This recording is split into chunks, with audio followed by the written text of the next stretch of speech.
Hello, and welcome to the Enable DHC Engaging Stories. In the series, we will explore inspiring stories of how efficient district heating and cooling networks are transforming the reality of communities all over Europe. In this first episode, we travel to the charming city of Gent in Belgium. There, the Nieuwe Dokken project transformed an old dock area into a vibrant and sustainable neighbourhood, using waste heat from a nearby industry. We talked with Peter de Smet, director of DuCoop, who runs the district heating system, to learn more about the project. Stay with us and learn how Nieuwe Dokken is a game changer in Ghent. How did the idea for the Nieuwe Dokken come to be? It's through a connection that I had with a real estate developer. We talked about introducing the idea of a waste heat integration, of an industrial waste heat integration into a district heating system here in Ghent. How many households and businesses are part of the complex? There will be 400 households and about 30 businesses, plus a public building with a school and a sports facility. For the moment, the public building is already live and as a client for the heat, and also 200 inhabitants and more or less 25 businesses. What elements in the neighborhood make it sustainable and efficient? Well, first of all, it's a new built neighborhood, so that means that the heat demand of the neighborhood has the highest standards, which are legally mandatory for now. So the current buildings that are being put up have an E level 30, which means that the heat demand per square meter per year is very limited to about 30 kilowatt hours per year. We had the contract with the industry nearby to deliver waste heat, and also we are producing our own renewable heat through extracting waste heat from the wastewater. What percentage of the heat supply comes from renewables and waste heat? So the ultimate target is to have at least 80% globally over the year of renewable heat. It's also mandatory in terms of some of the investments have been funded by the Flemish government. And so on the condition also that we reach those 80% sustainability levels. Are there plans for a complete phase out of fossil fuels? So initially, at the startup, there was still a lot of heat produced by fossil fuels because at the site of the industry, they still had to do some investments to make it possible to extract the waste heat to one central point. So now all this is done, and so we receive, for the moment, with the current number of inhabitants, which is 200 families and the public building plus the businesses, we are reaching more than 90% of sustainable heat. So we'll have to look at how that evolves when more families come and live here in the district. The objective is to still have the option to have a fallback on fossil fuels for the next 10 years, I suppose, but really as a fallback and to minimize as much as possible. So currently the only times when we still have to feed in some heat from fossil fuels is when it's really freezing outside and we reach peak demands from the current number of inhabitants. What was the experience working with public authorities at different levels?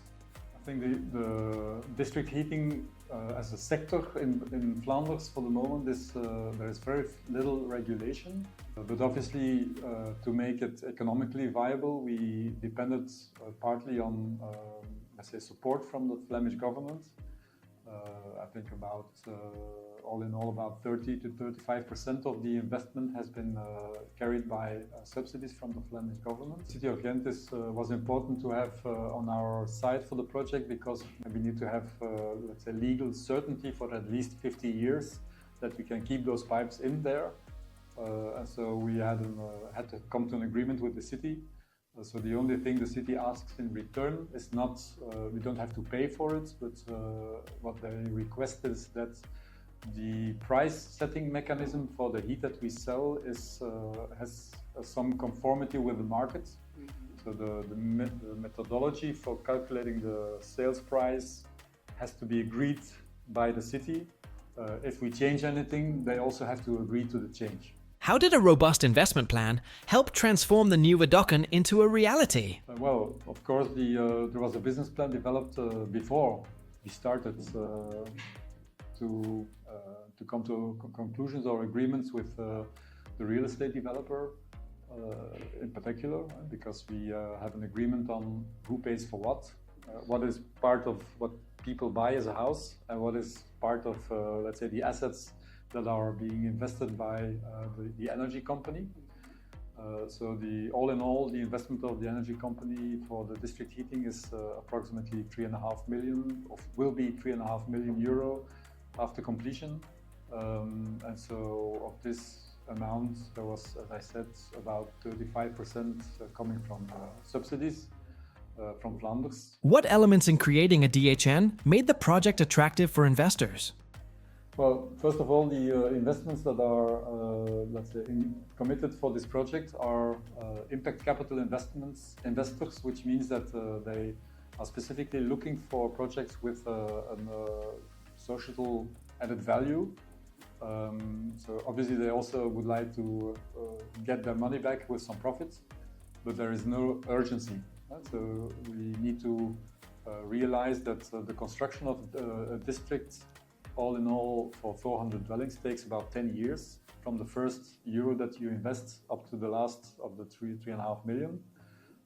And so the cash flow that you get in from a project like this is also building up slowly over 10 years. How is the project ensuring cost recovery while maintaining affordable heat prices for the customers?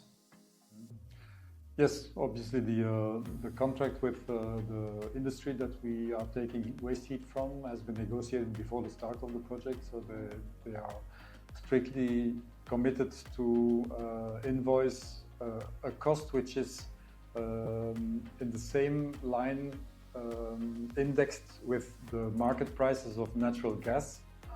So that means that we are selling the heat at a price which is comparable to natural gas. And purchasing the heat at a price which is comparable at industrial prices of natural gas. So, and the difference between industry prices and consumer prices is actually the margin. Can the waste heat integration model at Nieuwe Dokken be replicated in other urban areas? Well, I think if we're specifically looking at, let's say, putting at work waste heat from industry, the technology is relatively simple. It's just a question of good management and good, let's say, IT infrastructure, so that you can actually put it at work. People don't really like to live very close to industry, so it makes sense to look for different technologies. Based on the know-how that we've built up over the past almost 10 years now, we've also set up a spin-off company under the name Circular Living, which is actually looking with real estate developers at the different possibilities of centralized heating production based on geothermal systems.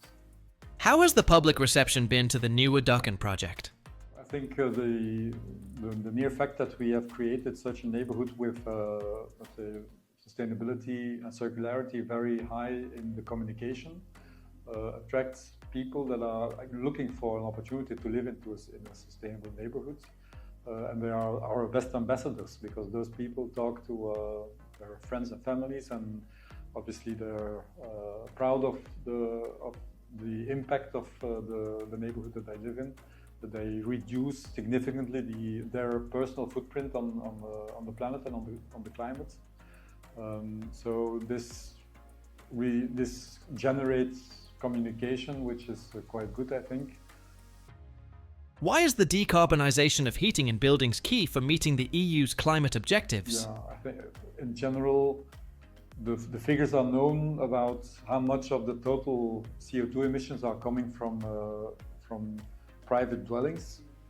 So especially in Belgium, there is still a lot of transformation to be done to change the very on gas depending heating systems of individual houses or even entire neighborhoods.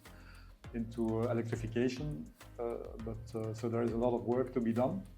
So we are obviously hopeful that examples like this will inspire other project developers or companies that are refurbishing existing neighborhoods to go for changes. And obviously, in terms of policy, what is needed, I think, is that the natural gas price should be taxed significantly more, so that in favor of the electricity, so that the electrification of heating systems can be more affordable for people. Thank you for watching. Check our website to learn more about Enable DHC, and stay tuned for the next episodes of Engaging Stories.